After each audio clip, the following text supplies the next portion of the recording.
Right, we're back. We are back, finally. I feel like we've not been back in the studio for a We while. haven't. Episode 2. Season 2. Let's go. And we welcome Victoria Vigor. Vigor. Sorry, Vigor, we've already Victoria had this Vigor. conversation. I knew I was going to get it wrong. I've already told you how to pronounce it right, and you got it wrong still. I'm really sorry. That's okay. Where does that name come from? Is it like... That comes from my first husband. Oh, you said... And It was a Spanish name. A Spanish name, I was going to say. It sounds and like... it does, everyone always pronounces it Vigors, but it's only got one G, so it's Vigor. Vigor. So Victoria Vigors, VV, sounds a bit like a venereal disease, but I've kept it. I've just kept it because I thought it's got a ring to it. It sounds exotic. Yeah. My maiden name was Snell or Snelling. Yeah, This is better. Yeah, I think think so. so. Rid of it. Yeah. Fair enough. Love that. Well, we've been wanting to cover some of these topics for a while. Like, and you are definitely the the lady for it. I feel like God, because I'm a big God believer, I think God sends us the right person to cover the topics that are going to help people. And I honestly think that the subjects we're going to cover today are going to help other people because you're so open, and that is an amazing thing to be able to do. So thank you for coming on and willing to talk about the subjects today. You're so welcome. It's Thank a pleasure to be much. here with your lovely cups and your lovely pillows that have got the podcast name on. I'm very impressed, and I got the memo about the decor. I'm wearing pink. You are indeed. You are. You look fabulous. So tell us about your TikTok journey. Like, how did that start? Oh my God, it was 4 years of perseverance, consistently trying to go viral, not achieving it. But then I suppose in the beginning I wasn't very good. And then I started posting about my recovery from ketamine, and that gained a little bit of traction. But the big thing was I went on holiday with my little sister and her best friend, who was a male best friend. They'd been best friends for ages, but I just knew that they should be together. Like, they were so clearly in love with each other, but neither of them were in the right headspace. But I went on holiday with my other half and them, and I already had this idea, like, I'm going to get a video of them and I'm going to just post it on TikTok and say, day one of patiently waiting for my little sister and her best friend to realise they're actually in love with each other. And I didn't tell them that I did it. I just posted it because they're not really on TikTok, they're more Instagram. I kept looking at it during the day, and it was getting more. It was at 15,000, and then it was at 50, and then it was at 75, and then when it got to like 3.5 million, oh my God, I thought, I'm gonna have to tell them about this because this is going crazy. And so then I told them about it after, I think, on day 3. And I kept posting day 2, day 3, day 4, and people just fell in love with that story, which was great. And then I thought, as soon as this is finished, because they did end up together in the end, and I think everyone knows that now. Like in the end, that first video got to like 17.5 million views just on TikTok, and it got 20-something million on Insta. So, it was just crazy, a love story. And then so I thought, I'm going to lose all my followers once now they've got together. No one's going to be interested. But actually, I'm so grateful because most of them stuck around, and I could really go into more deep and meaningful stuff then. And the things that you're passionate about and close to your heart. And it meant a lot to me because I spent a lot of my childhood and my just a lot of my past really just not feeling like good enough or not feeling interesting or being of worth to anyone. And so it was really nice that I'd reached this point in my recovery where I wanted to give back, didn't really know how to do that, knew that there were people out there that were probably struggling like I was with not only with addiction, but with not being able to see your children, just so many different things, so many elements that come with recovery and addiction. And I just thought, okay, this is my chance now. I've got a bit of a platform. Let me try it. And people stayed with me, and I love them for it. Well, you have worked really, really hard, and recovering from an addiction is a hard thing, and owning and being accountable, which is what you do, and it's lovely to see because there are so many people and that is one of the main parts of addiction is admitting, isn't it? And admitting to yourself and admitting to everyone else and saying sorry. And not a lot of people even get to that stage. So that's a huge achievement. And then to inspire other people, this is what I'm sorry for. And you're inspiring other people to admit they've got a problem and solve it and stop hurting those around them. So Yeah, I mean, I think most people know they've got a problem, but it's getting out of that defensive mode. Do you know what I mean? It's like, yes, I know I take a lot of this or I do a lot of that, but it's okay because I can still do this, I can still do that. That was me. do you think you didn't want to, because I've got someone close to me that is going through the same, but I can't talk about, but this is interesting for me. Do you think that you didn't want to accept that because you didn't want to give up the drug? Oh, definitely. So it was the love, because you do become so reliant and so, Yeah. you will crave, you're obsessed with that drug, you function fully on it. Was it a case of, if I admit I've got a problem, I've got to let go of that drug? Yeah, exactly Right. that. Okay. It was if I admit I've got a problem, not only will I then lose my coping mechanism, but I'm going to lose my kids. I know I am. Yeah. And they're the two things that I fucking live. Sorry, language. You're okay. They're the two You're things that I live Yeah. for. You know, the only things I got up for in the morning Yeah. were my children. The only reason that I was able to function and feel like I was worth anything was as a mother.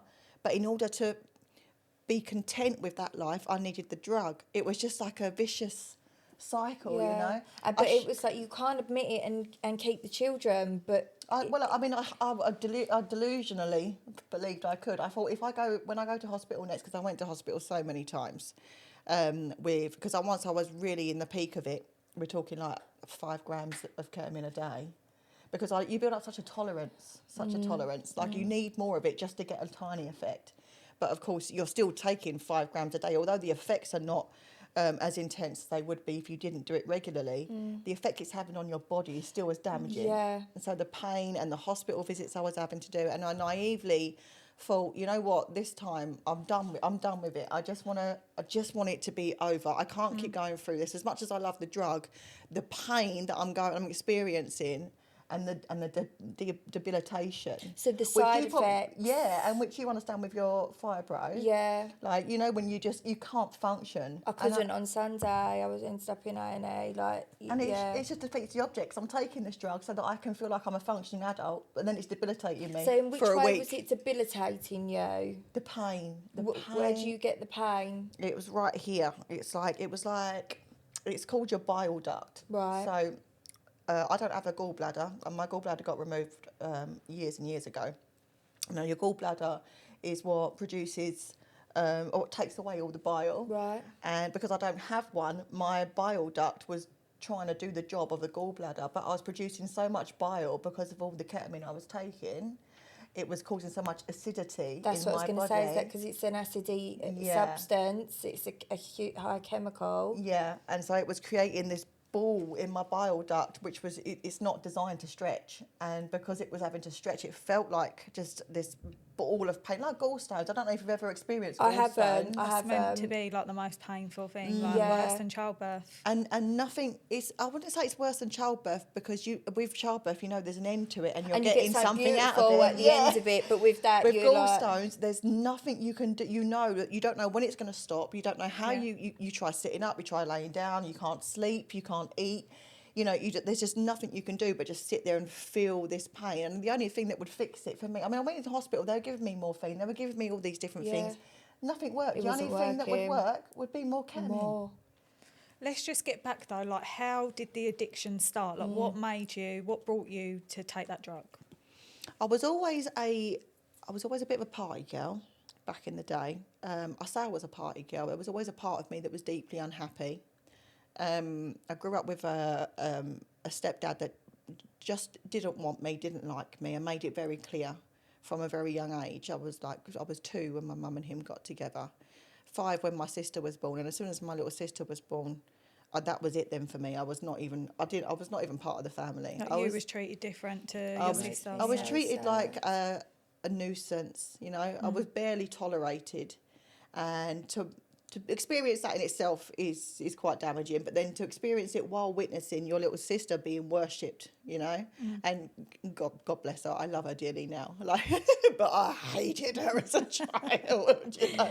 I would plot ways to smother her in her sleep. You know?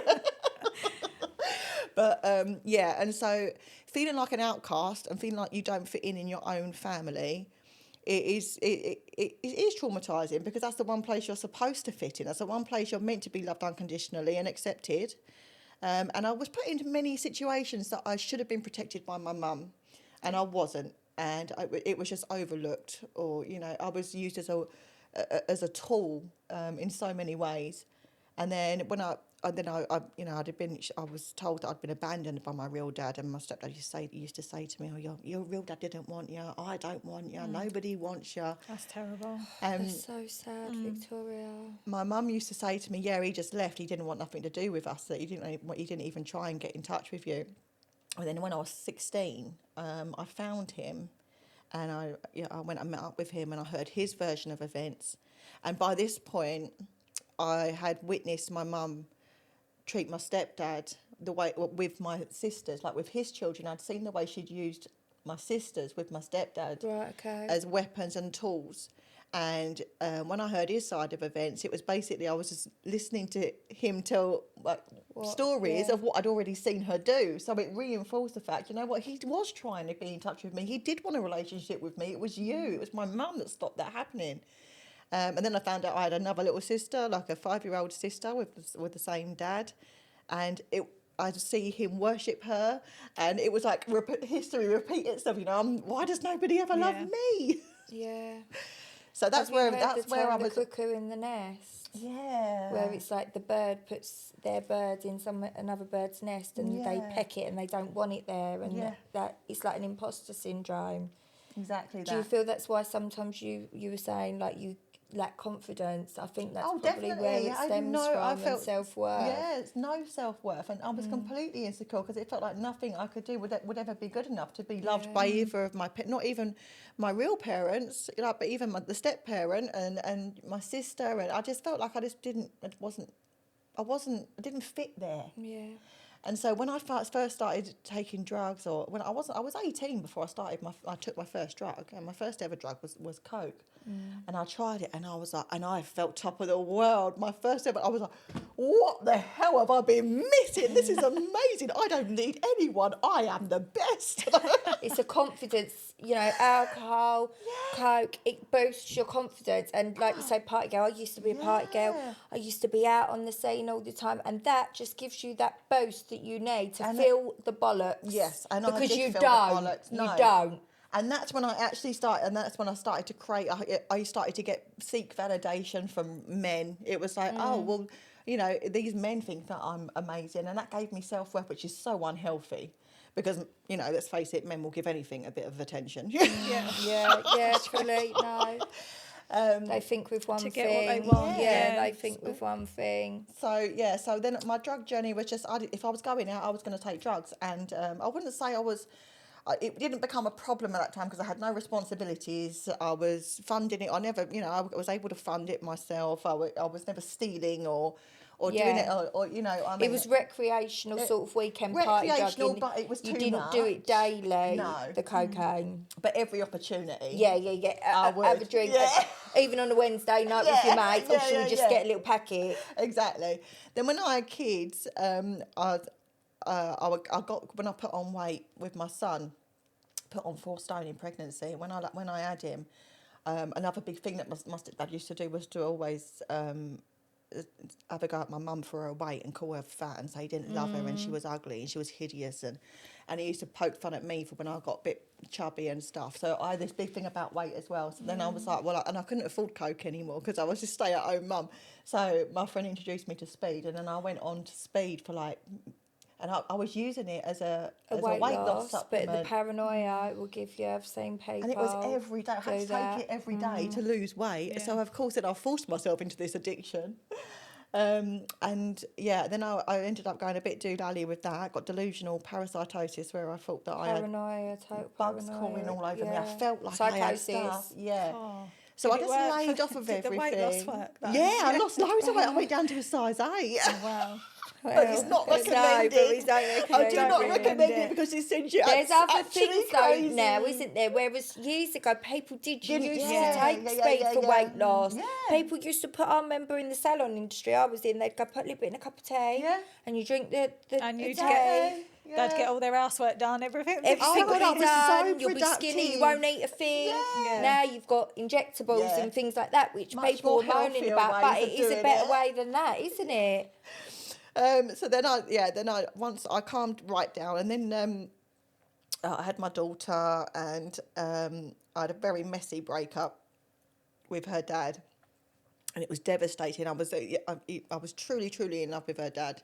I thought I was. I think I was more obsessed, and I trusted him so much, and he completely betrayed me in so many ways.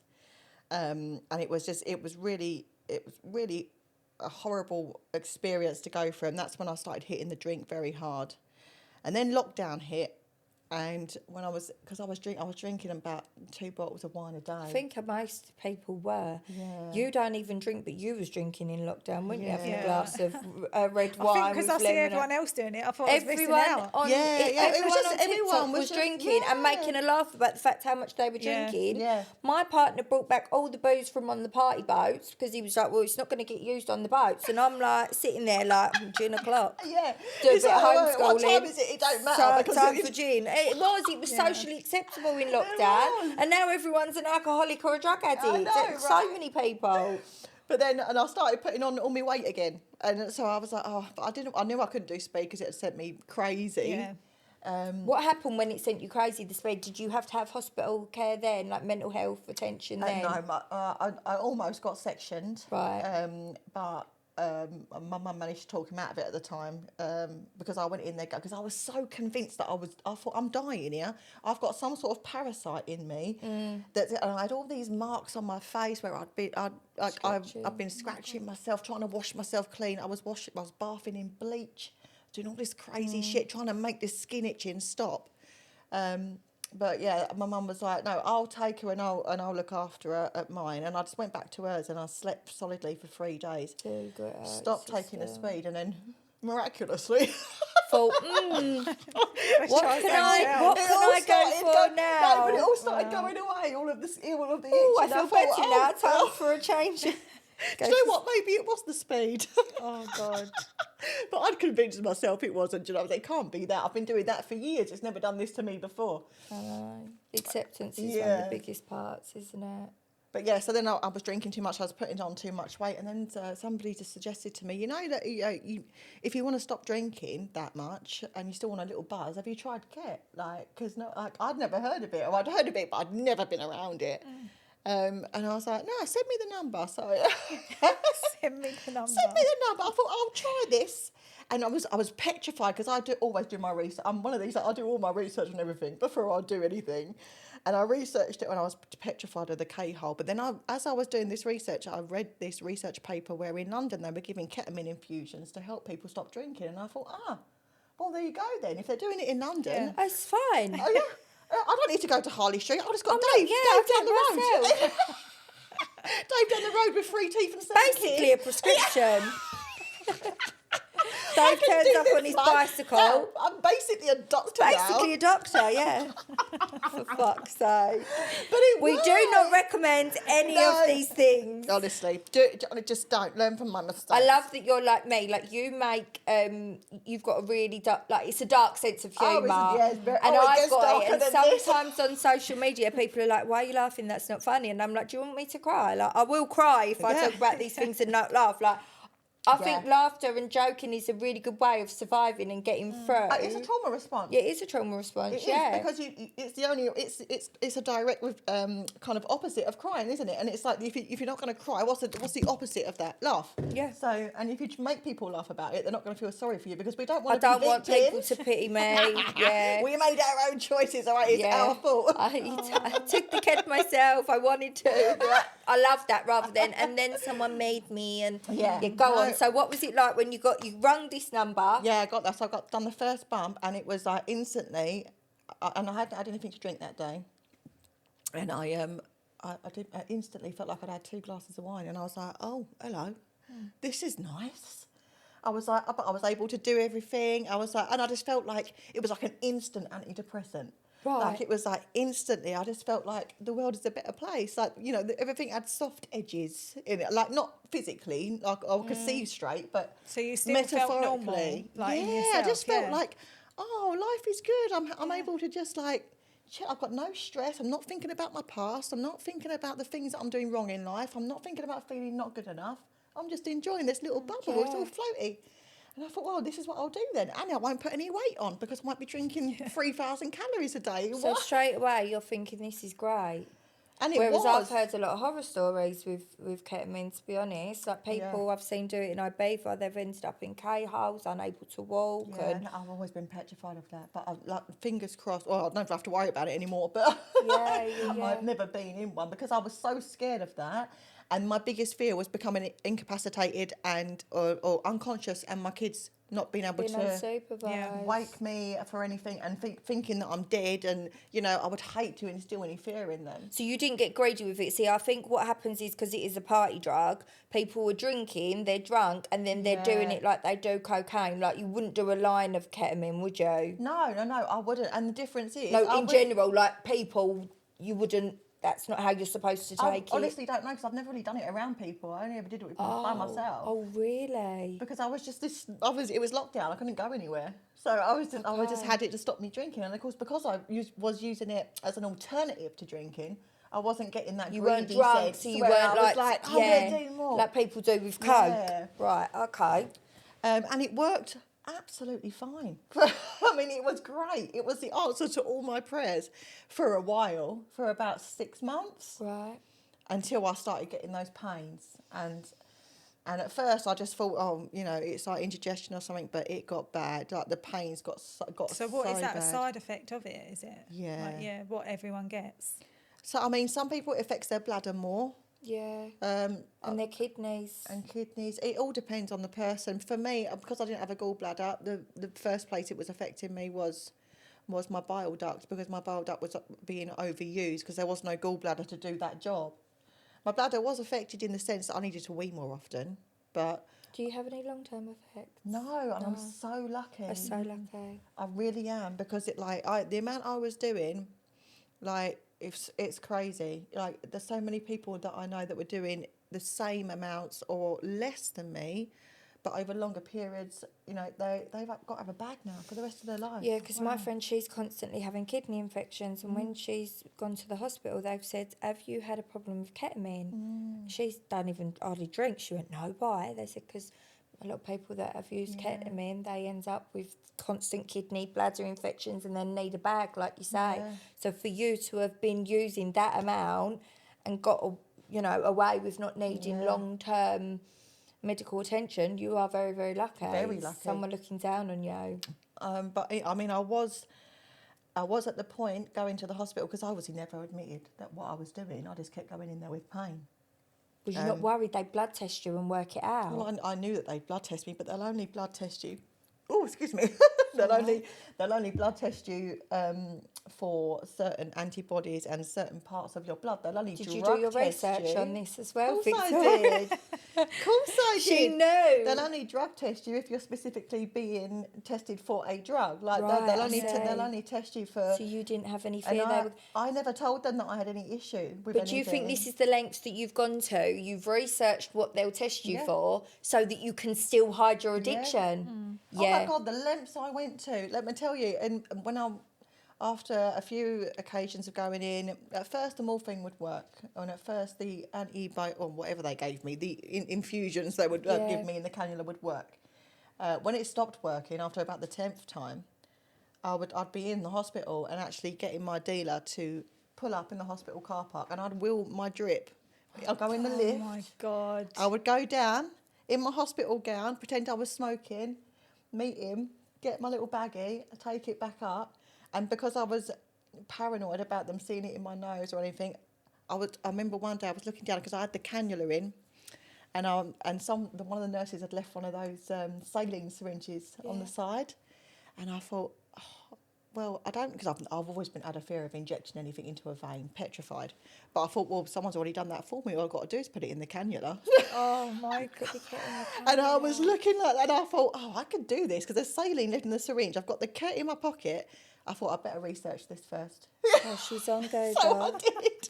Google is basically your private doctor. Turns out if I had done that, I would be dead. Oh, wow. So thank God I did God you never research done that. You did, But it took me down this rabbit hole of different ways to do it. And then I found out about boofing, where you put it into water and in a syringe and then you put it up your bum. And I started doing it that way. Okay. So is that to prevent any damage to your nose? And a faster way of it. It's like a different, it's a more intense high. So I was getting, because I was craving that same, I was having to do so much of it to get a tiny little buzz. I was like, I want the buzz Because you were so used to it, yeah. And I was like, I want the buzz I used to get when I first did it. So yeah, I did it that way. But then I was doing loads more of it because you had to dissolve it. And that's when it went up to like 7 grams a day.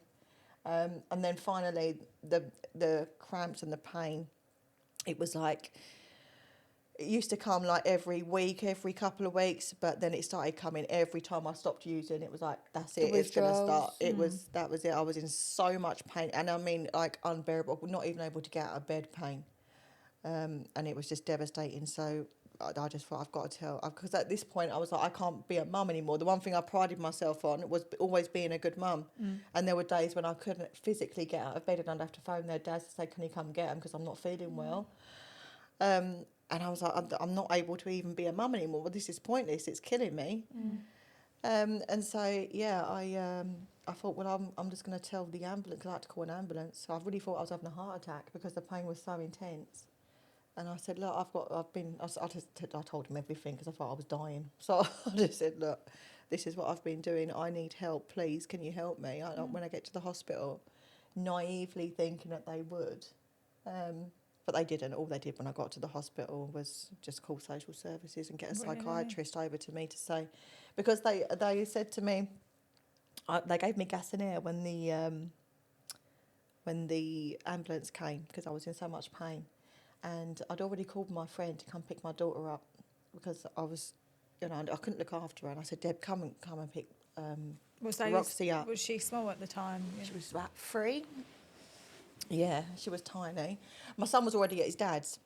And so she picked her up, and the ambulance driver said to me, she gave me gas and air, and she said, so where are your children? I said, well, my son's already at his dad's, and I got my friend to come pick my daughter up, because I was in so much pain. I felt like I might shout at her, because when you're in pain and they're just kids are just constantly, and I didn't want to upset her by shouting at her. And then she was like, oh, okay. And she didn't ask me any questions about that statement. She didn't say anything. And we got to the hospital, and then this social worker came over to me with a psychiatrist and said, we're going to refer the children to social services, which I knew was going to happen anyway. But she said, but also because of what you said to the ambulance driver about your daughter. And I was like, what, that I put her in responsible care because I thought I might shout at her. She said, no, it says here that you was in so much pain you felt like you might stab her. I was like, what? I don't think so. God. I was like, I would never have said that. Like, I was kicking right off. I was like, get that ambulance driver in here. I want to see the body cam footage and blah, blah, blah, blah, blah. And I don't know what happened there, whether she misheard me. But if you misheard someone say that, you'd say, sorry, can you say that again? Or can you elaborate on that? There was none of that. Yeah, you wouldn't just let somebody make that statement and then move on. It was really weird. And then when I asked to see the body cam footage, they said, oh no, the body cam wasn't on. They only turn it on if it's a dangerous or a violent situation. Well, that's pretty dangerous and pretty violent. If you were making comments like that, you'd switch it on and you'd go, can you repeat that, please? Yeah. I know. Because now it's your word, and you've just admitted that you're a ketamine addict against somebody that's there. Like, it's exactly.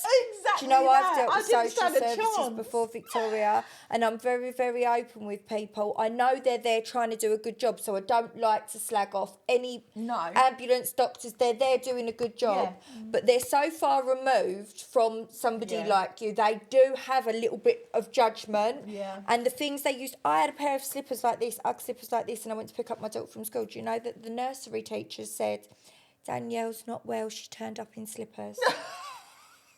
Everyone wears these because they didn't know that was the fashion. That's something they brought up to me in a meeting, that they were concerned that I wasn't well because I was walking around in slippers.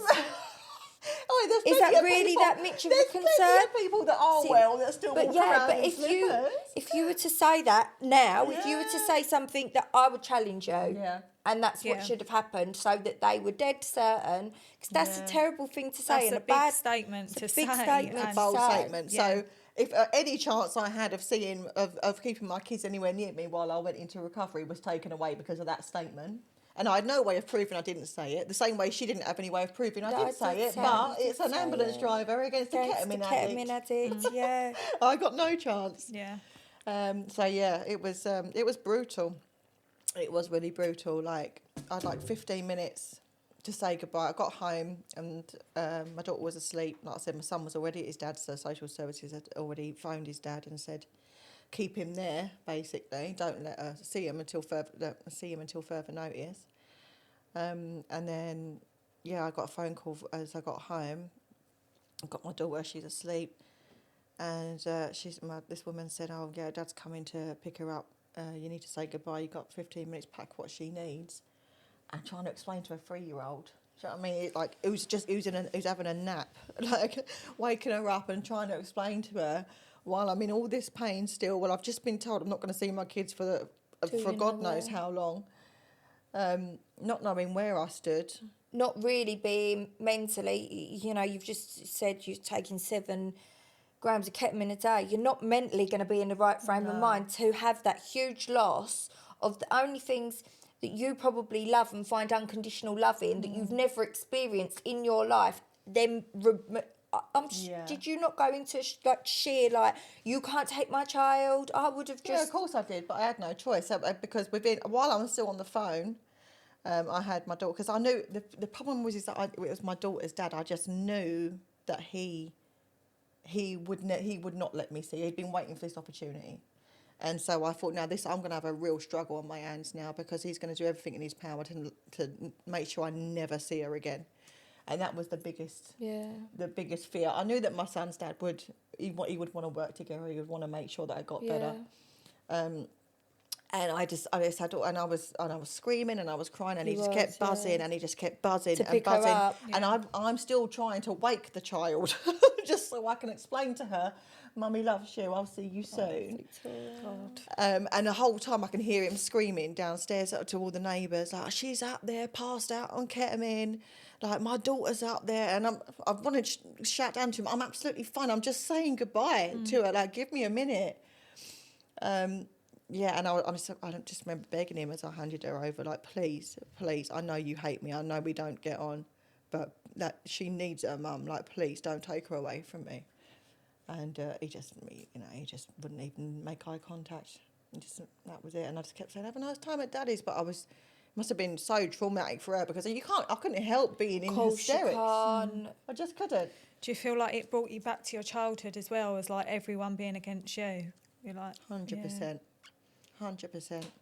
And that is the only time in my whole life that I have ever felt suicidal. I would. Where I just thought, you know what, I'm just done. Because I can't survive this much emotional pain. It's just, I can't, there's no way I'm going to get through this. But you had the emotional pain before this. This is why you were taking the drugs, and this is why people have addiction. They take the drugs, alcohol, whatever, to cope with the pain that they're feeling. So then the only 2 things that are helping you with your pain are the drugs and your children, and you've lost both in a day. I'm surprised, and I'm so grateful that you didn't give up and that you're here. Because when I had social services, and if I always said, if they take my children, I will kill myself. I would not have been. So for you to hold on in there and fight not only addiction, but to have your children back, I think you are amazing.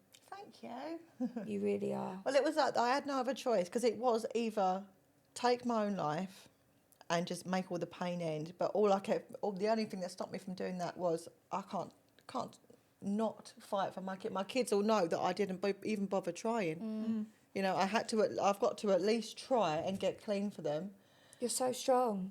I just couldn't bear the thought of abandoning them. I just couldn't. And that's all the time I was getting away with it, with taking the drugs. I would have continued doing it.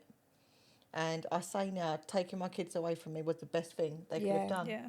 Because that was what gave me the incentive. Without that, would never have stayed as strong as what I have done now. Now that I have that fear, now that I know what it's like, that feeling, to think that, my God, my kids are gone. Yeah. Now that I know that, and I know that that is always a risk factor, like, there is no greater incentive for me, because as soon as someone gave me a choice, right, drugs or your children, there was no contest. It was my children every time. Yeah. So tell us about the road to recovery. Like, what was the steps that you had to take? Oh God, I went cold turkey at first. I just stopped doing it, and it was awful. Did they offer you any support? So you've left the No. hospital, you've had all this No. gas and air, you've been dropped back to, did they take you home? I can't remember now. You I got think, home? I think I just got a lift home, I think. And what did they say? Nothing. I didn't get given any support whatsoever. Apart from social services, there was nothing. Nobody intervened. So which what is would you meant to absolutely have done at that disgusting. point? See, I know. would think when you're in the hospital that there's someone that comes round. You and- would think, wouldn't you? Yeah. Like, That's my narcotics. that was my Anonymous, naive and assumption. I'll give you the information or Gives you sort the out support, rehab. yeah. Nothing. Absolutely nothing. So And that- you just went cold turkey, Just went which cold could be turkey. quite dangerous. Yeah, luckily I didn't have any physical. I think obviously I had the withdrawal, but they'd already given me a lot of what I needed to get my body back to Right. being normal. I was still in pain, but it wasn't as bad. And for about 3 months, it was fine, because I was so determined. I was like, I'm doing this because I've got no choice. My kids are not going anywhere. Yeah. I will be a mum again. But then once you start going through, you start to get a bit complacent. And then once I started getting a little bit of contact with them, it was like the old thoughts would creep in, like, well, you haven't got them for the next 2 weeks. So you're not seeing them for 2 weeks. So you've got just plenty do a of little time bit, to do a and little then you'll bit, blah, blah, recover. blah. And it slowly crept back up again. And I'm just like, I just got to stop this. I've got to find a way for this to change. And that's when I found NA. And that's when I started looking online. Oh, you have done NA. Okay, yeah. It's meant to be amazing, the NA programme. It really is. It is. And it was the people that I met there. More than the programme, it was the people. It was a feeling like I found a group of people, a community that liked me, that accepted me, that wanted the best for me. Something I'd never had in my own family. I felt like I belonged somewhere. And that's what kept me going and kept me there. And because I'm a people pleaser, I was desperate to make my sponsor happy. So I was doing all the steps, and it just worked. But rejected children do become people pleasers. They crave, they do anything to get that. Yeah. But do you think having a group of people that were in the same situation as you and actually genuinely wanted to see you be better? Yeah. Because in life, you have so many people that they don't actually want to see you do better, because then that makes them feel crap about themselves. So they'll And the give stigma. you, like, a real friend won't give you a drug dealer's number. No. They won't, it is deep down your responsibility, but people that have got the right mindset, they'll go, no, I shouldn't give that to that person, because that's going to affect them.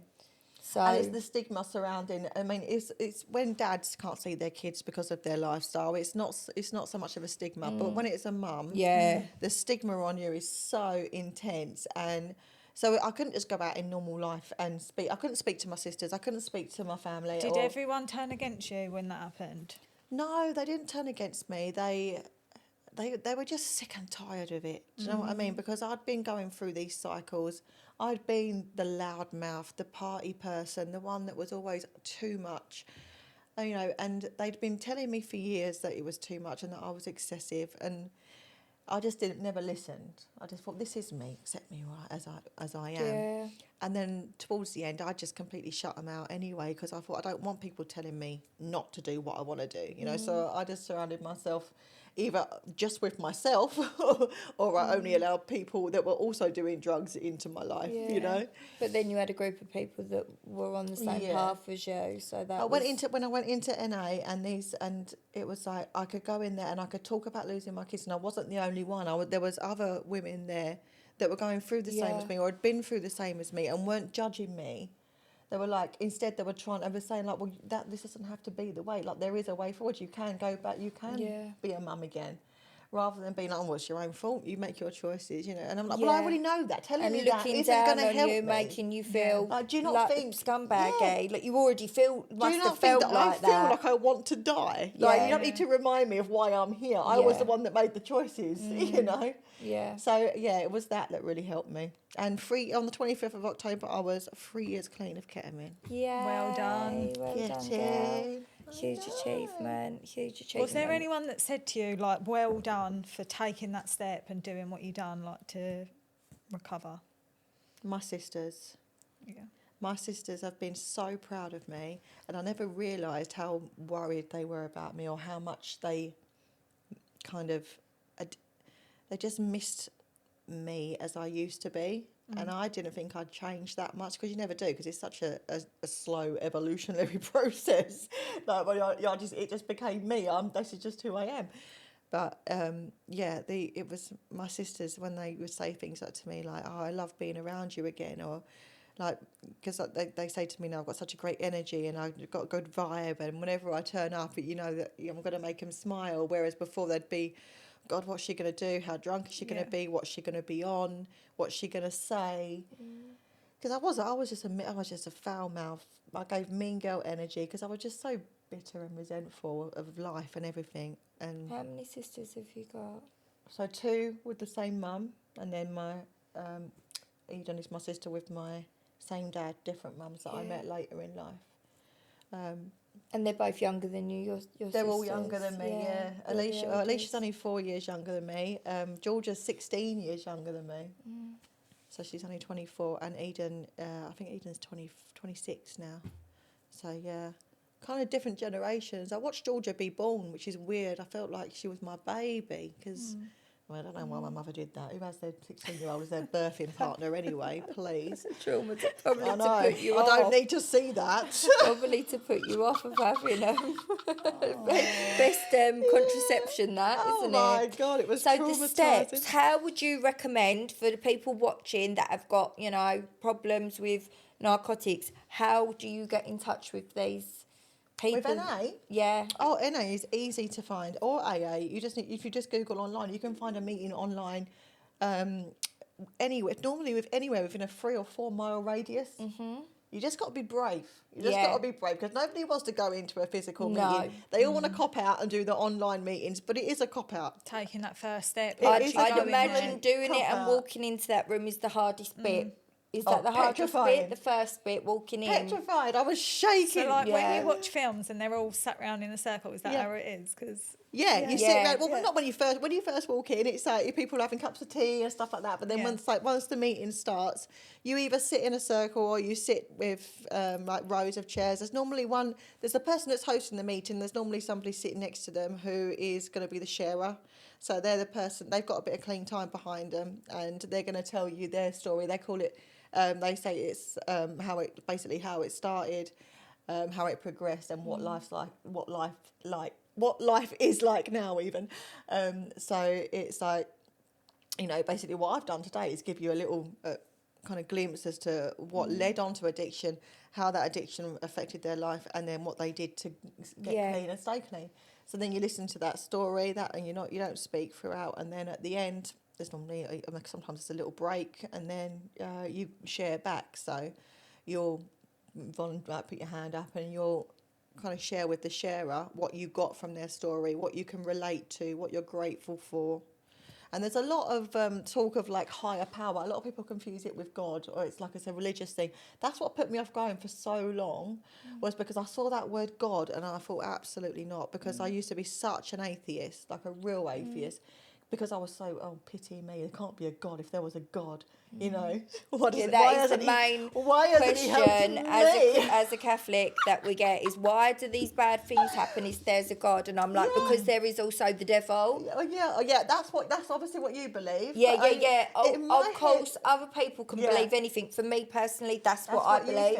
I do believe that drugs are the work of the devil, and they do destroy people's lives. So... I mean, for me, it was like I was just so self-obsessed that I thought, well, if there was a God, he should be helping me. I mean, why would he help me? What am I doing to help myself? Look at the state of my life. Like, I'm doing all these, I'm choosing all of these terrible things. Yeah. And I saw the word God and I thought, oh no, I can't go in and listen to loads of Bible stuff. I just can't. But it's not God, it's just a higher power. It's just, you have to just believe in something in the world that's greater than you as an individual. And it doesn't have to be a religious figure, it can be nature, it can be the universe, it can be karma. You know, it can even just be the group that you're in.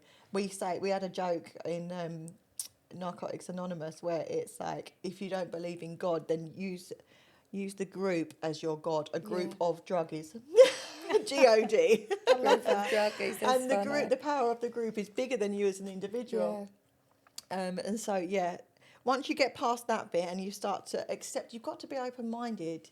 The thing is, what people don't understand is people that are like I was the same, you spend all this time being so adamant that you're an atheist when you don't actually know, nobody knows, and everything you've done up until now has led you to here. And look where you are, Vic. You're an absolute mess. You're a drug addict. You've lost your children. You've got nothing. You've got no one.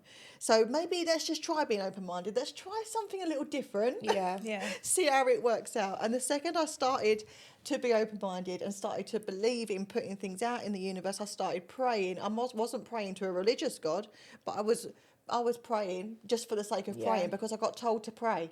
I was just like, you need to pray. It brings you pace. Was it bringing you pace? Yes. Yeah. It's and that whatever my peace you can't sponsor- find in your mind because you're using a drug to do it. So your sponsor. Yeah, whatever my sponsor told me to do, I would do. Yeah. And she told me to pray before, like in the morning and before I went to bed. Not to pray for anything, just to pray for a sober day or pray for a clean day. That's all you got to do. And then at the end of the day, just pray and say you're grateful for that. That's all you got to do. And it doesn't even, it's nothing, I don't think it's anything to do with religion. I think it's just reprogramming your mind that in the morning, you're in control of your choices. This is what you want for your day. And you're putting it out there to the universe. And then at the end of the day, you're showing your gratitude for that so that it reinforces you want to do that again tomorrow. Yeah. And whether it be religious, whether it be cosmic energy, whether it be, just psychological energy, whatever it is, does it matter if it works? No, it doesn't. Whatever works. It works. So does it, it doesn't matter what it is. Yeah. As I'm long just as so it's proud that working. 3 years is amazing. Yeah. And what a lot of people find is that they will get rid of one addiction or one vice, because we all have vices, and they will go on to another. So is there something that you do now, like whether it even be people get addicted to cleaning or gym or anything like that? Is that... Do you know what it is for me? Caffeine, I will say I'm definitely addicted to caffeine. Yeah. Not into a dangerous level. No. But I do feel you get like up I in the need morning. it in the morning. Yeah, to get you going. And then, luckily for me, my addiction became social, like my TikTok, having that drive and that motivation to be successful, to make money for my kids. I just wanted to, my drive is just so, my motivation is just like so there. And I'm constantly thinking of how can I be more creative, right? What should I do to earn some more money this month so I can take the kids to this experience or That's go on become your holiday here? addiction. And I'm just so focused on, just just living life. Life has become my addiction because I used to just sit in my flat and do nothing with no one apart from the kids, hours and days on end. You know what I mean? Get up, do the school run, come home, make the kids dinner, put the kids to bed, and then stay awake most of the night because I couldn't sleep, or take so many drugs that I would sleep so much. Like it would You just couldn't be, get up in the morning. Yeah, So do you think that social media has partly helped save you? definitely.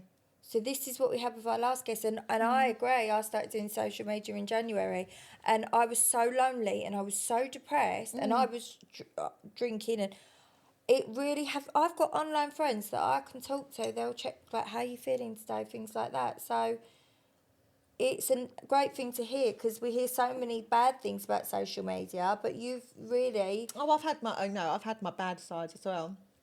But when I get messages from people that have said, how much I've helped them, because I just posted stuff not thinking that anyone really was listening. I definitely didn't think I was inspirational. Just thought maybe a few people will think, because I always try and put a bit of humour in my content. Yeah. People might think this is funny or whatever. But yeah, when I started getting messages from people saying that I'd actually helped them stay clean or stay sober for like You know, I've been clean for 2 weeks all because of your videos, or I'm hitting my that's so month, good. or and I think, and I just now I've got all that responsibility on me as well. I'm like, oh my God. That makes you want to keep going, though. Yeah. But it's because you're relatable. Do you Yeah. think? You're relatable. If you see someone on there and they're talking about, and you can't really relate to them because they're a bit stiff, you think, oh, I don't know. You've got a personality, sober, without drugs. You don't really need the drugs for your personality. You've already got an amazing personality. So now you are able to talk to people and they relate to you. They enjoy watching you. So it's an amazing thing that you've done, and it is inspirational. Oh, Yeah, that's so true. You've got a lovely personality. Like, Yeah, you don't need drugs. really, yeah. You're hilarious, I think. Maybe not so much today because we're on a serious subject. Yeah, we've I'll got try to and be be funny certain towards amount the end. serious. But obviously, like, it is an online platform that people can find if they're struggling with narcotics. Oh, yeah, and then 100%. this woman's done it. She's got her kids back. I can do it. Yeah. Rather than killing themselves.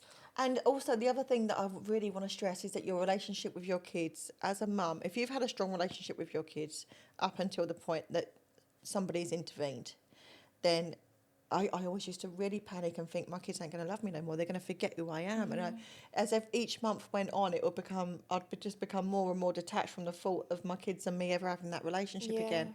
But if you watch my family videos and you see how I am with my kids and my kids are with me, we haven't lost any of our closeness. We are so, we're just so in love with each other, me and my kids. We have such a great time together all the time. And the relationship luckily hasn't been, affected at all by that distance. If anything, it's got better now because I'm more present and I'm able to give them more of what they need. Yeah, and where you missed out on that time, I suppose you want to make up for that time. Constantly feel like I need to make up for that. It Do you doesn't feel matter how much guilty? I do, I'll never feel like I've done enough. Yeah. Do you hold guilt for that time? Oh, 100%. 100%. It And is so part I of should. It it. was my response. I've got to take accountability for that. I should feel guilty because I made those choices. But I love that Yeah, you you can own be it. accountable. You You can own say that, yeah. that. Saying sorry, so many people don't want to say sorry. Yeah. They don't want to be accountable. The fact you can is so much more powerful than being, no, well, this happened to me, and then blaming just o- be blaming other accountable. people Of course, you and, feel yeah, guilty. making If you're excuses. a Yeah. normal person and you've got empathy and you're a decent mother, you will feel guilty. But then you have to learn to forgive yourself, don't you? Yeah, And and they that do that. And there is, like I say, there's part of me that will never forgive myself entirely because it doesn't matter what I do. No matter what the days out are, no matter what the expensive presents are, no matter what the holidays we go on, no matter what clothes I'm buying them, I still know that I'm doing this to make up for the lost time. And it's like I never feel like I've done enough. Yeah. But I mean, my kids always say to me all the time, that they're fine. They don't even remember most of it, Yeah. or especially my daughter. She was so young, she doesn't really remember. And my son, because he's 15 now, so I've explained addiction to him. I've explained kind of what went on. I've tried to give him an idea of, the background and that it is a disease. But I did make bad choices because there's a fine line between trying to explain to him that I loved him more than the drug, but I still chose the drug at times, and then trying to kind of navigate him away from making those same choices. Yeah, that's what I was going to say. It's so difficult. You can use your experience as an education, but you don't want to normalise it to the No, point that exactly. he thinks it's okay to do and try. Yeah. So with my children, I'm very open that there's things that I've done or there's things that family members have done, and we shouldn't take that as I can try that then. Yeah. We should take that as, look at what it has done to them and look at what it has caused. Yeah. Let's not make the same mistakes. And luckily, it does seem to be working. I think as a mum as well, you are your worst critic, ain't you? I like it. How you feel, no matter what you do, you feel like you've never done enough. Yeah. They say if you question your parenting, it's because you're actually a good parent. Yeah. If you just think that you're the best parent in the world and you never question yourself, it's very narcissistic, isn't it? It's you just think you're amazing and you won't take any accountability. No. So, you're doing an amazing job and Thank shit you. happens. So let's talk about your glow up. So afterwards, on your Yeah. road to recovery, what did you do to make yourself feel better? Oh my God, I did everything. So, Tell us about your glow up and what you had done. I'm intrigued with everything you had done. Oh my God! Do you know what I am? I'm must be on track now for the record for the most amount of surgeries undertaken in a 9-month period. So I'll start at the top. Yeah. Yeah. Go for it. So I first went. What I was initially going for was the mummy makeover, which was tummy tuck, liposuction, breast lift, and breast implants. But when I had the surgery, I was losing too much. My blood count was too low. So I could only have the breast lift. I couldn't have implants. So I had that. And that was in March of this year. At the same time, I was like, well, you know what? I could probably do with a little facelift because I've lost loads of weight. I've been doing the pen, the injection. And then I had all this saggy stuff here. How much weight did you lose? I went from a 16 to a 12. So I didn't really measure it in weight. It was more clothes size. Yeah. And so while I was there for 2 weeks, and I had tummy tuck, liposuction, breast lift, deep plane facelift, and a neck lift. Okay. And then I came back from that, and it was But all in the same. all in the same. That's a big. It was I went on the Monday for the body surgery and the Friday for the face surgery. Did you have the surgery, the mummy lift, where they cut you the whole way round and like they pull you up? Yeah, do you want to see? We'd love to. If you're okay with. Yeah. Oh, you got the moose lovers on. Of course I am. I'm going to mark though. Yeah. So this is my. And does that go all the way round the back? Oh yeah. Right, round to there. It goes to there. It doesn't go round the back No, I don't bit. go round the back. Right, okay. That mark there is where my belly button piercing was before. So my belly button used to be down there. Oh wow. And they made me a whole new belly button. Do you know what your belly button does look? Can I Because see I've your belly seen button? some that can look bad, but your No, belly yours button looks good. really good. And obviously, Yeah. when was this Weird, though, isn't it? March? This was in March. This year. Oh wow. wow, you've healed lovely. And you went Turkey for that, yeah? Oh yeah, I Yeah. went to Turkey for that. I went to Revitalise. I will never go anywhere else. Revitalise is just the They're best. good. Oh, Yeah. good. The video that they put you in for your aftercare is just amazing. Okay. Like it's just top notch. And then I went back in. When did I go back? I went back in May, and I got my teeth done. Yeah, Yeah, they your were teeth lovely. look We're really going to ask lovely, you yeah. about So I the had teeth. my Did you go to crowns. the same place? Yes. Okay. And I had 20 crowns, and I had my eyes lasered because I used to wear glasses and contacts. If you had that done, the eye Yeah, I've laser. had best thing I ever done. Yeah, Yeah. amazing. Can I just ask you, what were your teeth like before? Did you have damage to your teeth because of the drugs? Yeah, terrible. It wasn't so much my teeth; it was the receding of the gums. Right. My gums had receded so much, and I had all these. When I was little, I had lovely teeth. Yeah. Like when I was in my teens, but yeah, they just got worse and worse and worse, and the gaps in them were awful. And I'd had composite bonding, but I could only have them on the top because I needed a brace for my bottom before they would do it. Yeah, this is what I'm at. They need to do a brace before they can do the composite. But by the time I've paid for both those things, I may as well just go and have veneers. Exactly. And not only that, so I had the composite done on the top where I could, but then you could see a distinct difference. You could Yeah, see of that I had course you different can, teeth on the top yeah. and bottom, and it was just driving me mad. I and there was where they have to go over your tooth to fill in the gaps. My teeth just looked too wide. So I just thought, sod it, I'm going to Go for it. I'm just going to go and get And it. they look get them. amazing. They look really nice. I love them so much.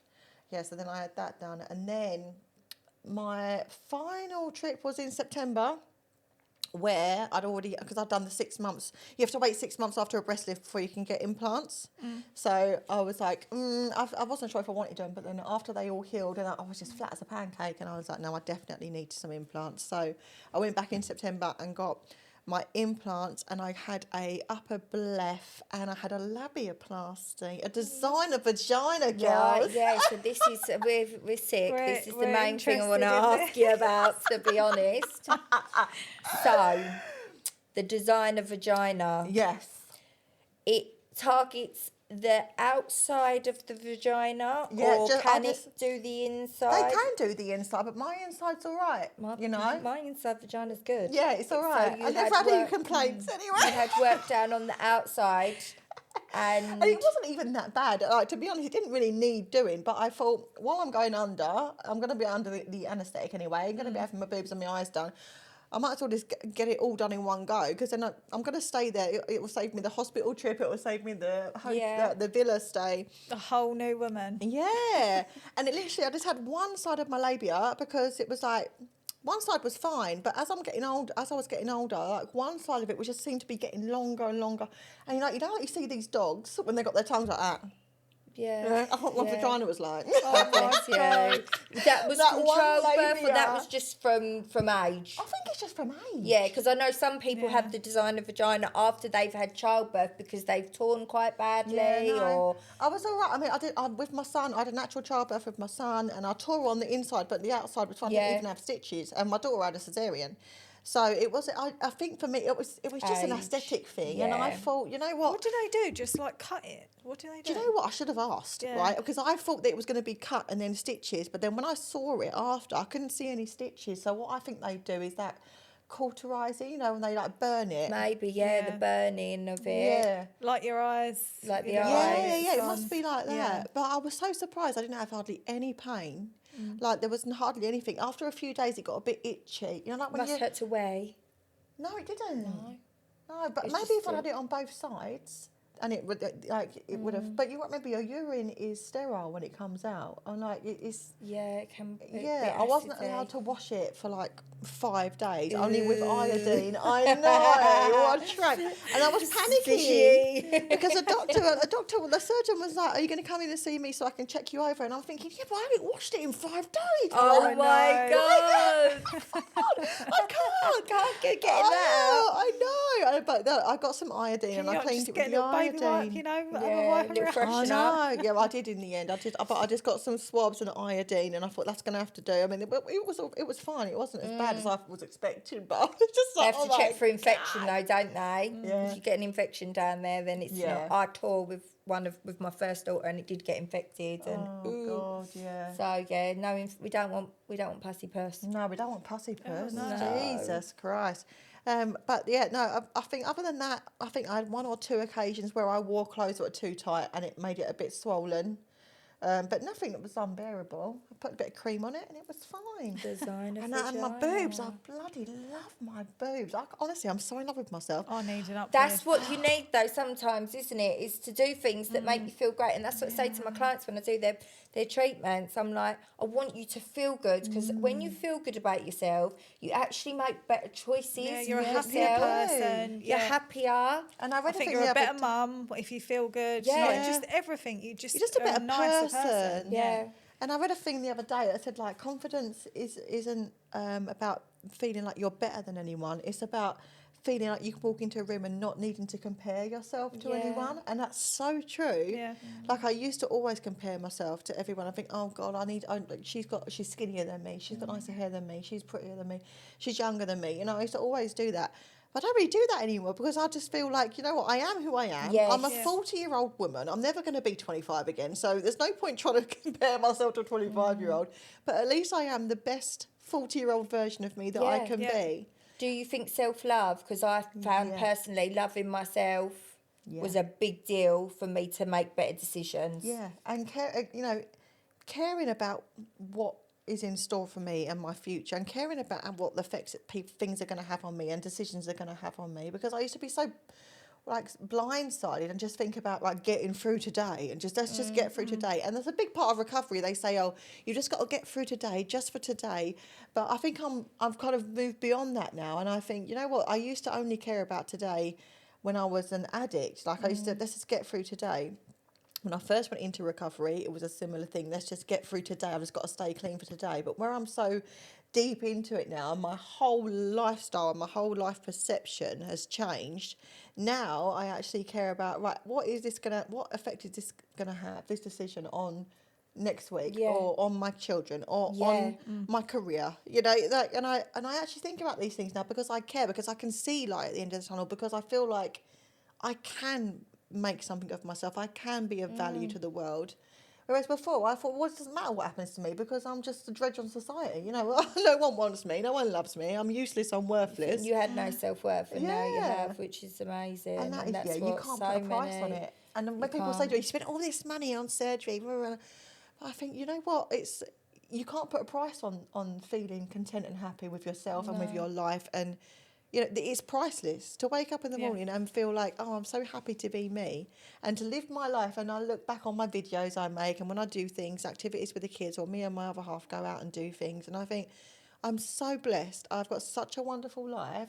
It's gratitude, practicing gratitude. It is, so I've been ill for 3 days, and even though I've been really unwell, I still try and look around, and I've got so much to be grateful for. Yeah. We've got, and that's when you change that mindset. When you stop thinking about what you don't have and start appreciating what you do have. Yeah, it's life changing. It really is. That's just a whole different perception. You just got to change your perspective. And you see it all the time on Instagram quotes and stuff. It's all about perspective. And I never used to understand it. But when you've actually experienced it, you're like, oh my God, it actually is. Yeah, and attracting the right things. So you've obviously attracted a new partner. So when did you meet your new... Your partner now? I met him just before. It was about 6 months before I got clean. I met him, so he's seen me at my worst. He's seen you at your worst, and he's been with me throughout the whole. He doesn't dabble. No, he doesn't dabble. No, Drink. he barely drinks, to be honest. Yeah, I think that's. But he is. He's been so supportive. Like when I used to struggle really hard, like going out to restaurants and stuff, and I'd see people drinking wine or whatever with their meals, or I couldn't ever go to a pub because I'd be constantly thinking, oh God, I want to get a bit of something. I don't feel like, because it was the social anxiety part of it as well. Yeah. And I just felt like any social element involved, any social life involved drinking and taking drugs. That's all I was ever used to. And so for that first year, he made such an amazing effort. He's not an addict in any way, but he used to smoke weed. He used to smoke a lot of weed before I met him, but then within, as soon as I went into recovery, he stopped taking that. He's never taken it since. He stopped drinking, which is really what someone like you needs. It's what my other half, he doesn't hardly drink. I've got that more of a personality, and it's good for me. Yeah. So and he started thinking outside the box and taking me places where he took me indoor skydiving. I mean, who does that? That's and lovely. he'd take me to spa weekends. Lovely. And places where I'm not going to even be tempted. And if we did go anywhere and I felt a bit wobbly, he'd be like, we're going to stay in the hotel room. We'll get dinner in the room. We'll just sit in the room and have dinner and watch a film. Oh, that's what you nice. need. And there are people. Oh, it makes me want to cry, honestly, because I love him so much, and I am so horrible to him. Why do we do that? That's just women, isn't it? Honestly, he gives me the world. He gives me everything he can, and I'm still like, yeah, but he didn't do this. Yeah, that's just being a woman. We're such assholes. And, babe, if you're watching this, I love you so much, and thank you. He just took me away for the weekend to. We went to the Excel and we stayed in the Sunborn Hotel. Oh, I've stayed there. It's lovely, isn't it? I loved it. It's so lovely. I'd never been on a cruise before, so I was like, this is the closest I've come to a cruise ever, and I loved it. And I could not stop making boat content. And You'll have to come on one of our boat parties, because my other half's the captain and we threw a boat party. But I took him on there. Does he wear the hat and the suit? No, I said that he should actually, but he doesn't. But we're going to have another one. Yeah, and we'll have another one. Your sisters. That. Yeah, that would be fantastic. So where he's a captain, I've taken him there a couple of times, and it is beautiful, staying on the... Lovely. And the food was lovely. We had a really nice meal there. Oh, that's what you deserve. Yeah. That's what all women deserve, though, ladies. We say this all the time. He wound me up. If you're not being treated like a queen, he got to go. Put him in the bin. Yeah. Right, because he knows what I'm like, because I am a snob. When it comes to hotels, if you're taking me away on a date night, then that hotel better be special, yeah? Don't be taking me to the Holiday Inn. And he got the Uber driver. He got the Uber driver to pull up outside the Ibis Hotel next to the Sunborn and started walking into it, and I'm like, filming this video, I'm thinking, oh look, I don't know where I'm going, it's a surprise. And I'm like, you didn't just take me to the Ibis, do you, babe? And I'm like, you know, that's not a bit of me. No, I am a little bit of a snob with things like that, do you know that? Oh, but no, nothing wrong with the Ibis. But when it's date night, you want something a bit special, a bit unique. No, don't backtrack, Victoria. We don't like the Travelodge. We don't accept that on a date night. I'd rather stay at home. Yeah. You can light some candles. You can make a meal. I'd rather stay at home. I've got a nice house. I don't want to go to the Travelodge. And that's another thing about Ali. He does all the cooking. I don't cook. cook. He does all the cooking. I have a cleaner as well. I'm very privileged. I say I have a cleaner. My sister, I'll give her money to come and clean my house every week. That's the life. I don't blame you. So I do live a very privileged, blessed life, and I am very grateful. But from where I've come to where I am is just ridiculous. Yeah, ridiculous. Well, it's a success story, isn't it? I feel like it is. I feel like it's success. I mean, it depends how you define success. To me, success is waking up, like I said, every day, being content in your life, who you are, and who you're with, and being happy, and not wanting to trade places with anyone. And you know, when I was back in active addiction, I would have given my right arm to trade places with some of the most, you know, low life people just because they had, you know, they were drug dealers or, you know, something like that. Yeah. But now I literally do wake up. Do you think as well, because you were like a people pleaser, you would put yourself around anyone, whereas now you've got more high standards for yourself. So we're laughing and joking about being stuck up, but was there a point you would be like, oh yeah, I'll go there, my God, yeah. Because I know for me, I was like, I was not stuck, I wasn't stuck up at all. Yeah. But it's not necessarily being stuck up, it's having standards, and that's okay. I don't want to be around people that take drugs because I don't need to be around that. It's not good for me. No.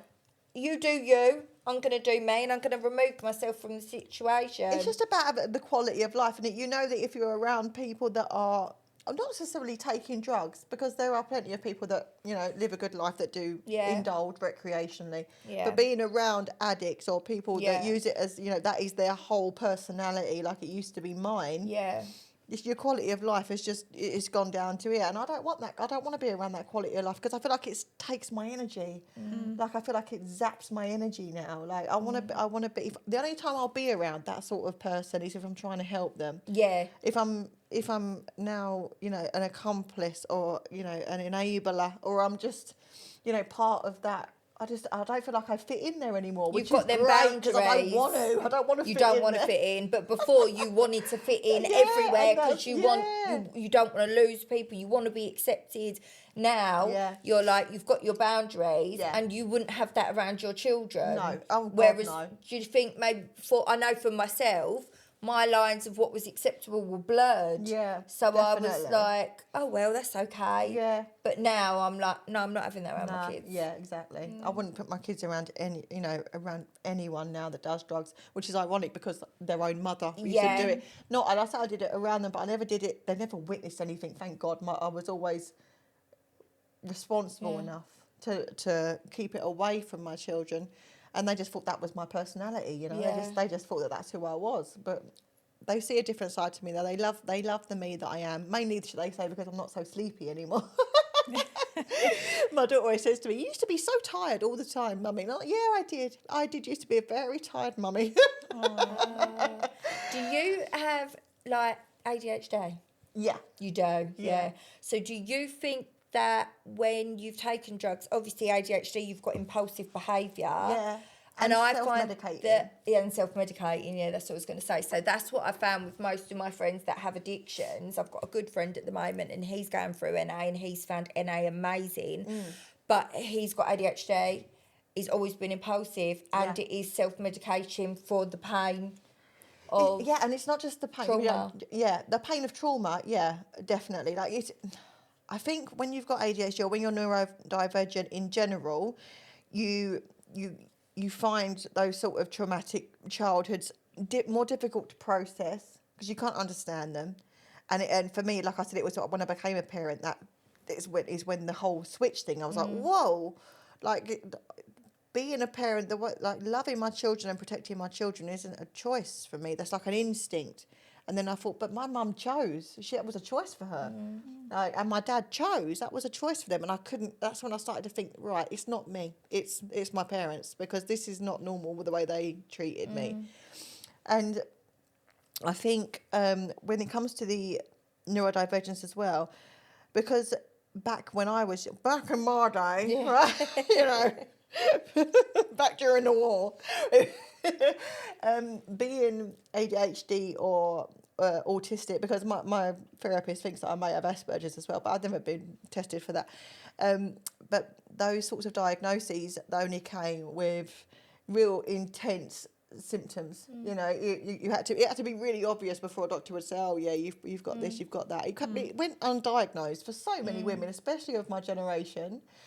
And so when you found these drugs that had similar treatments, similar benefits and effects that treatments for neurodivergence such as ADHD and autism or ADHD, like Ritalin. So Speed, for example, is in Ritalin. Yeah. And one of the most intense, amazing drugs I found was Speed, because it not only helped me lose weight, it helped me focus. Yeah. I was so productive. I didn't feel lazy. I didn't feel different. I felt like I was a normal member of society. And so it kind of makes you, when something makes you feel normal, you think it is normal to do. Yeah. It's just it's tough. Does your mind work 100 miles an hour? Yeah. Like with do you take any medication? No. You don't. So God forbid. Can you imagine? If I got prescribed anything that had something like that in it, I'd just I would think with the ADHD, Speed would make. No, it works oppositely, doesn't it? So they say, like, if children have got ADHD, they can give them a can of Coke, and it actually balances them out rather than make them more hyper. Well. It actually calms them down. Because it helps you to focus on one thing at a time. Yeah, it's just the effects of it.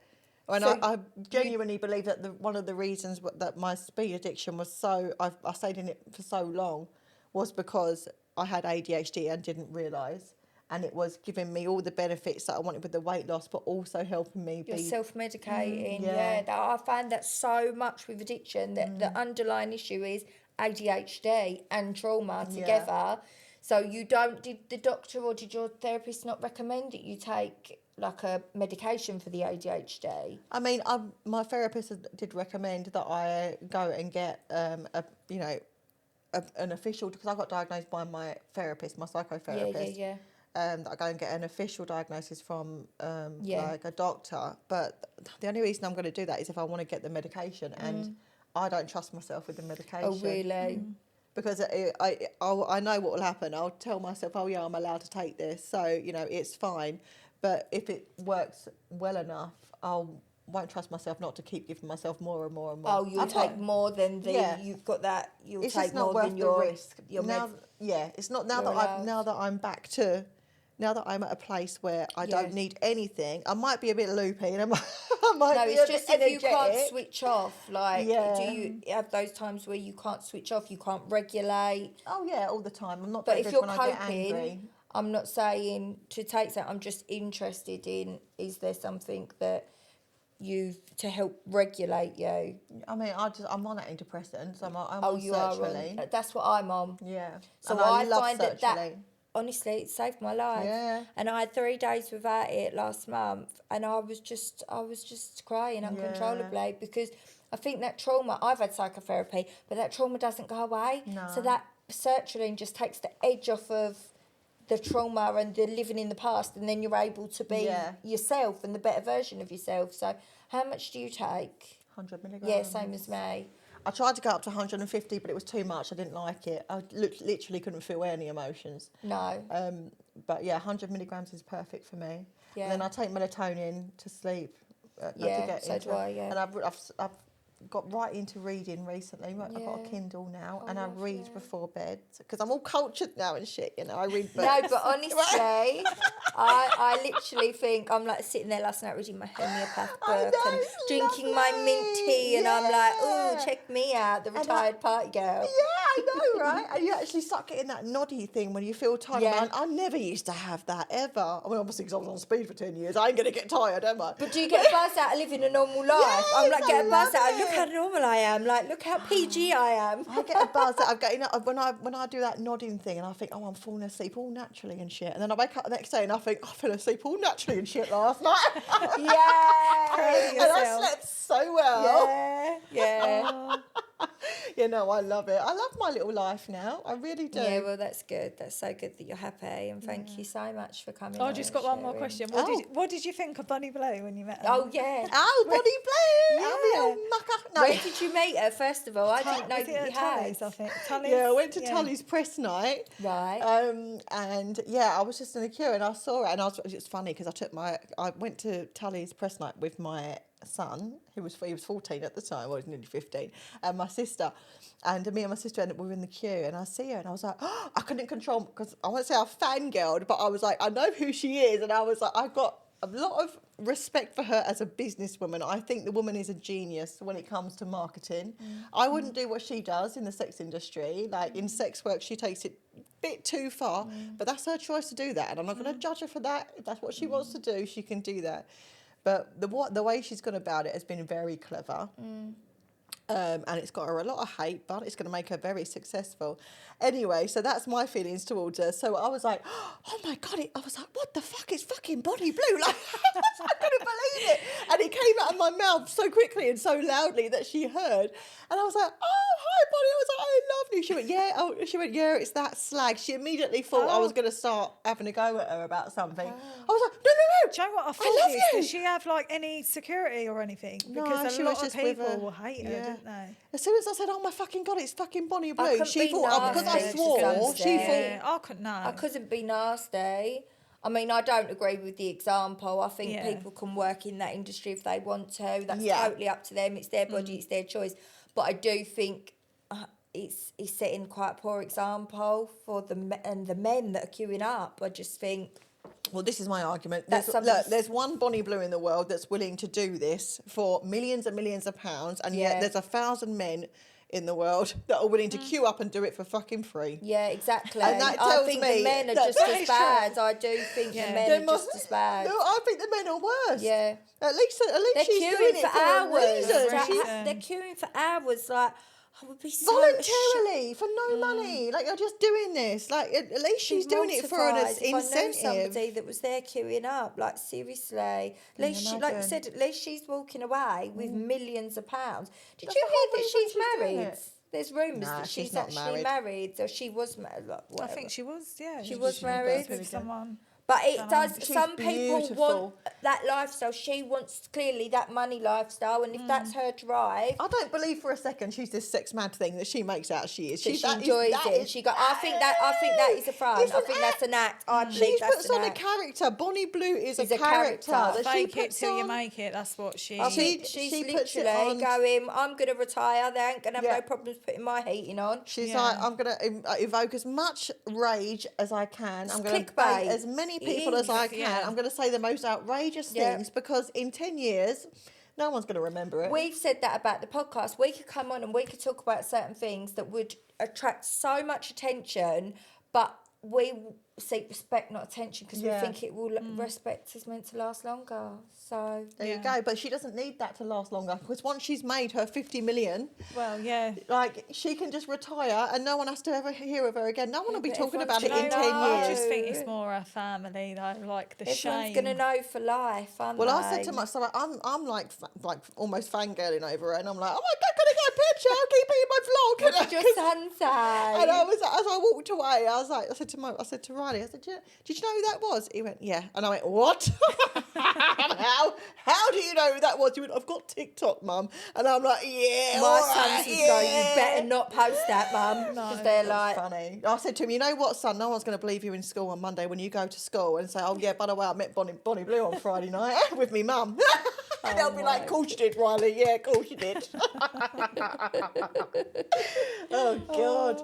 But no, she was lovely and she's so beautiful. She's got amazing She's skin. really attractive. She's beautiful, yeah. She's a really tiny little attractive. thing. Tiny little petite thing. Well, she she gets is. enough exercise, Oh, doesn't she? fucking hell, Bloody yeah. hell. I love her, but I just felt bad because as soon as I said hello to her, she was like, yeah, I'm that slag. She thought I was going to be mean, and I was like, no, I love you. Oh, that's nice, Yeah, that's though, the first she's Victoria. ever got Like, that. I couldn't be nasty to somebody.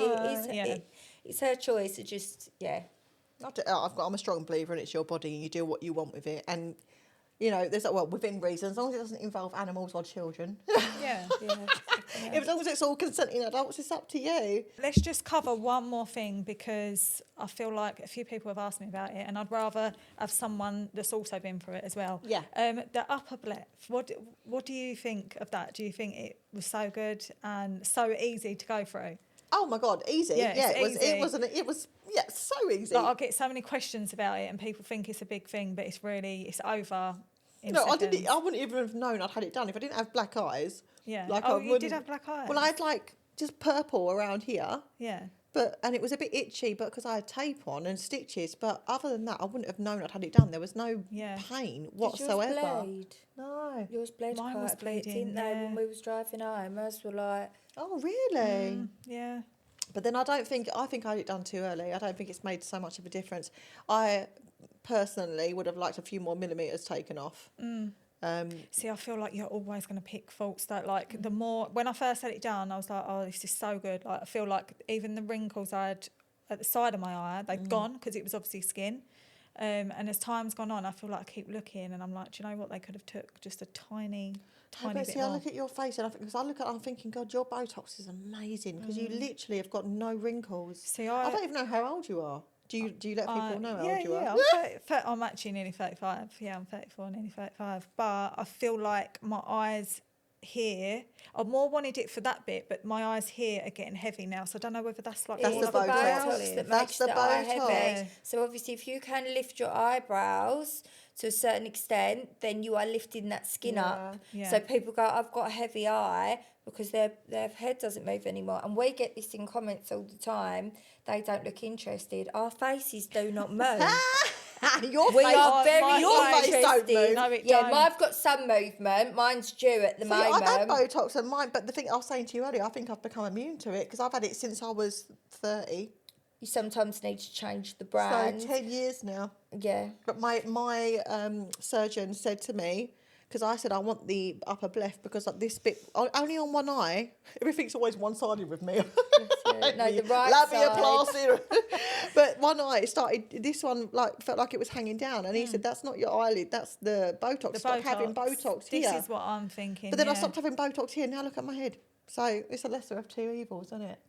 So I had it done No, anyway. you've got more hooded. Were your eyes more hooded to begin with, like all your life, if you had a hooded eye? Yeah. So you've got a hooded eye naturally, so that isn't going to change by... But it was like, this one was like kind of like pushed down a little bit. It looked a little, I looked a Did little you have bit an eye? like... Do you think you had an eyebrow drop from the Botox? That's the it's where it's been injected, so you have to avoid here, right here. And that's what he said. So now I've had it done underneath. Yeah, you can have it done there and there to lift it slightly. Yeah. And you can even have it like here to lift. But Oh my God, that's scary. No, I don't like but the yeah, thought you of that. avoid going too much here because that drops the eye. Yeah. Can't have So now eye I've drop. had it underneath, I've had it up here. I only had it done on Thursday, so give it time. But hopefully But it's a slight change, isn't it? But I feel like it makes you look so much fresher. Botox. No, not Botox. No, like your eye. the upper left. But upper also, left, you know what it I'm is? going to leave mine a couple more years. I used to always get mascara. I don't feel like you need, I'm going to leave it a couple more years. Yeah, because I can see You your don't really eyelid. have one. You can see your I eyelid. need under here, but I do factors over under there, and I really need to do it at the moment. And that's why I got this saggy thing. That's why I had to have the neck lift. Yeah. See, I'm really showing it there since I've had the baby. It's like it's not shifting, but I'm going to do the factors over in there. I need to do the full works at the moment. I need to do lovely as Botox. well, Thank you. I haven't had that done in ages. Liposuction. Did you not find liposuction so painful? I don't really, because I had it done at the same time as the tummy tuck. I couldn't distinguish Tell what which was one was tummy tuck and which was lipo. And the tummy tuck, was you like bent over with the tummy tuck? No. I'm such a trooper. Now the first 24 hours, it was horrific. Like when I first woke up, I was like, oh, what have I done? You know. Did you have all the drains in and all Yeah, I that? had all the drains and everything. But then after 24 hours, so the day after, I was walking around. I was a little bit stooped, but I was able to walk around. Just had to go slow.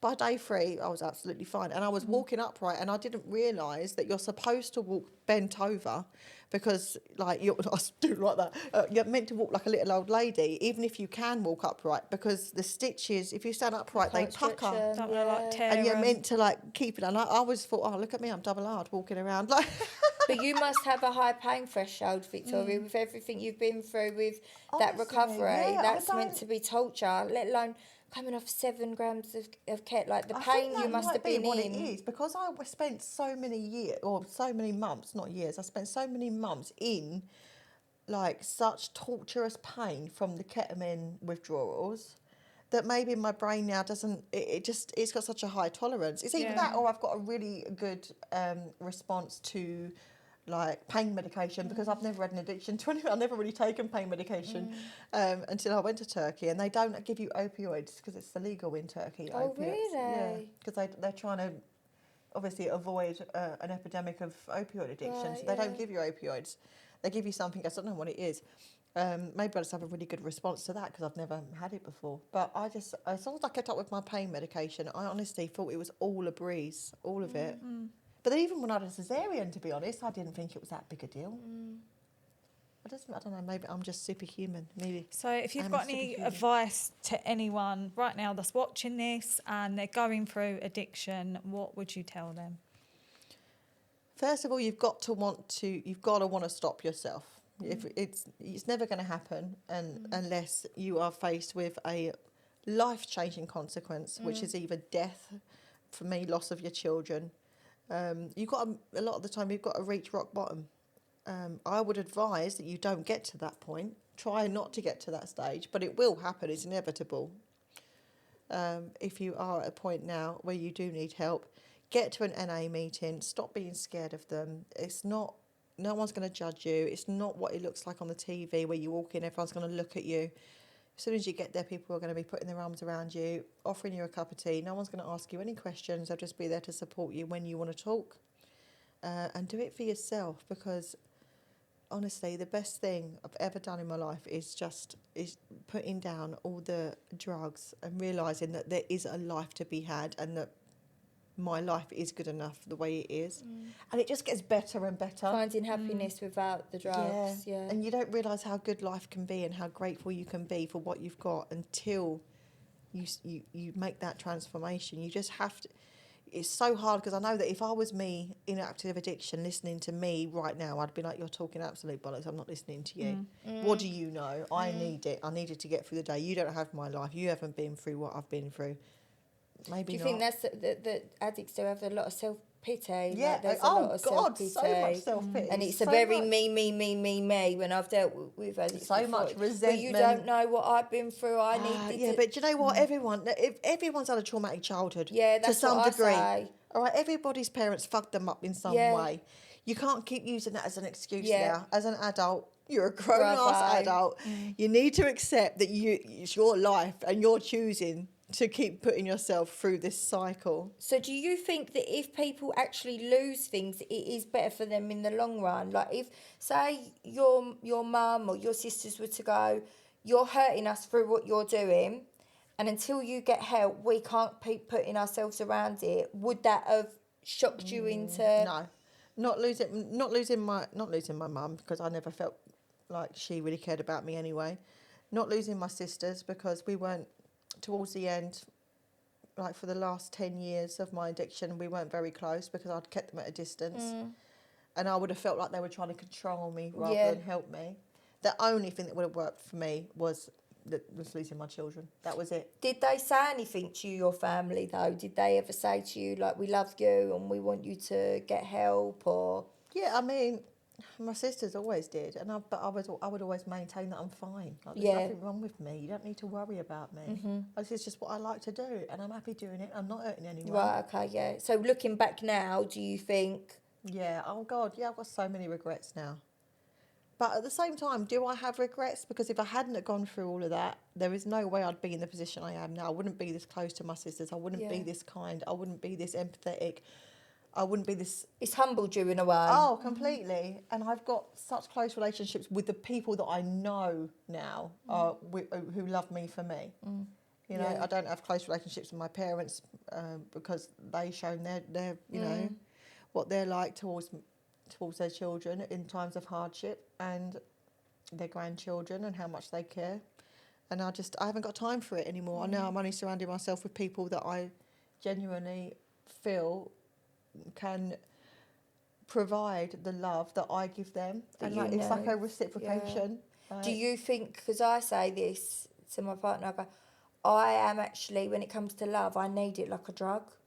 Like, I need to feel love. I need to feel like I'm important to someone. Yeah, me too. I need to feel like I Otherwise, am I feel very, very hurt. Yeah. And if I don't get that and I don't feel that, if I don't feel included, then I have to just shut myself out completely. Because otherwise, I focus on it, and I need to just focus on who does love me, who does want to be there for me. Otherwise, I go into a deep sort of spiral of I'm not worthy, I'm not good enough.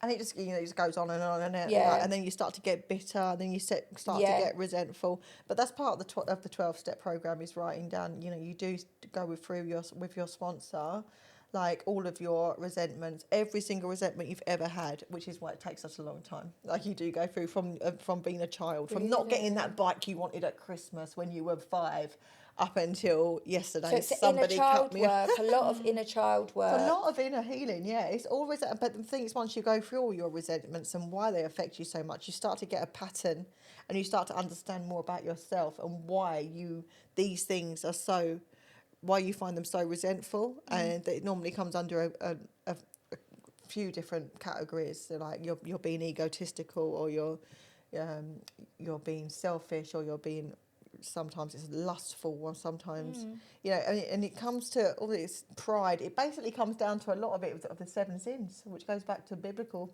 time. And does it never come down to the fact that you did experience child neglect or abuse? Or, and then what do they say with that then? Well, no, it's like it's always a response to something, but then you'll get a repetitive word coming up. So like a lot for me, it was pride, and it was I can't remember now. It's been so long ago now.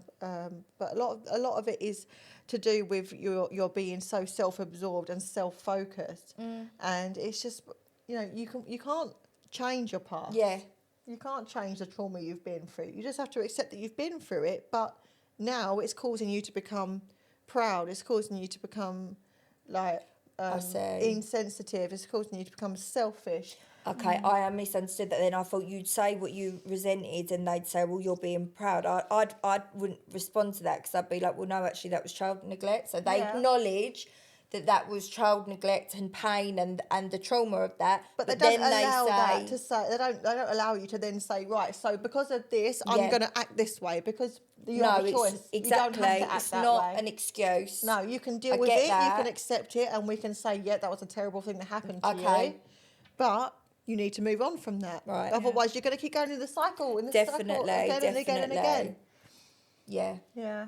Because hurt people hurt, don't they? Yeah. So we acknowledge it. So they acknowledge it in the steps. I feel like everyone needs to do the steps. They do, and this is what I've been saying for Not so even long. Addicts, like everybody needs to have a problem to do the 12-step program. Do you have to pretend you have though? Like where can we go and just go? Do a 12-step program. It doesn't have to be focused on. We set up our own. You can do a 12-step program around anything. You can do it around trauma. I'm going to. When do I go then? Just walk up to it. You can go to any So I've got a Pomeranian addiction. Can I do the 12 steps? No. Oh, I've loved this conversation. Yeah, Thank you so much. I've loved speaking to you. Have me back. We'll talk about more stuff. Yeah, definitely. When do I get my next surgery? I don't know what I'm having next. Yeah, definitely. Should we go together? Because I want something. I really want to go and get my teeth done. Should we go? Yeah. Girls' trip. Make it a holiday. Yeah. Definitely. 1,000,000%. Surgery trip. We will film the content. We won't leave you at home. Yeah. No, thank you so much. It's been a pleasure. No, it's been so lovely to meet you. Thank you so much. I feel like inspired to live a positive and keep living a positive life. Oh, I love that. Yeah, do. You are really inspirational, Victoria. I think you're unbelievable. Yeah. Oh, thank you so much. Okay, so we will see you all on Sunday night. See you then. Tune in. UK Victoria, don't forget to tune into yes. mine. Yeah. Follow Victoria on TikTok. And subscribe. Please and subscribe. continue to subscribe. Bye, guys. Bye.